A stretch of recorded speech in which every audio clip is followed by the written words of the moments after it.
Sun international, Visakhapatnam, Hyderabad. 8575795757.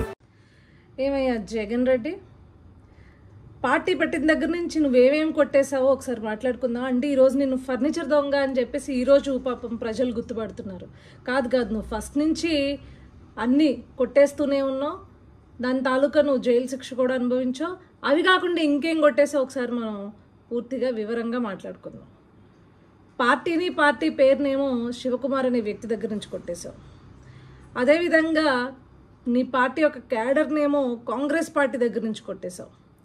ఆఖరికి నువ్వు నీ భార్య తాడేపల్లిలో ఉంటున్న కొంపని కృష్ణ గారి తమ్ముడైన ఆదిశేషగిరిరావు గారి దగ్గర నుంచి కొట్టేశావు. దాంట్లో ఉండే ఫర్నిచర్ని రాష్ట్ర ప్రభుత్వం దగ్గర నుంచి కొట్టేశావు.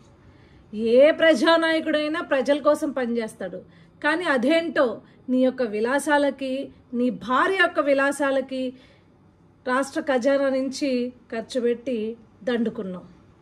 ఈరోజు దాన్ని అధికారపక్ష నాయకులు కావచ్చు, అధికారపక్ష కార్యకర్తలు కావచ్చు, ప్రజలు కావచ్చు గుర్తుపట్టి, ఏవయ్యా నువ్వు సెటప్ వేసుకుని ఇంట్లో నుంచి పరిపాలించావా, కనీసం సచివాలయం కూడా వెళ్ళలేదా, ఆ సెటప్ కూడా ఇంట్లోదా అని చెప్పేసి గుర్తుపెట్టి నిన్ను ప్రశ్నిస్తుంటే, ఒరే నువ్వు ఫర్నిచర్ దొంగవా అని ప్రశ్నిస్తుంటే, ఈరోజు నీ ఎమ్మెల్సీని బయటికి పంపించి లేదు మీరు ఆ ఫర్నిచర్కి కాస్ట్ కట్టండి, మేము పే చేసేస్తాము అని చెప్పేసి 15వ తారీఖున, అంటే 13వ తారీఖు 14వ తారీఖు నుంచి ప్రజలందరూ అడుగుతుంటుంటే, ఏవయ్యా ఫర్నిచర్ దొంగవా నువ్వు అని చెప్పేసి నీ పైన వేలెత్తి చూపుతుంటే 15వ తారీఖు నీ ఎమ్మెల్సీని పంపించి లేదు మేము డబ్బులు కట్టేస్తా అంటావా?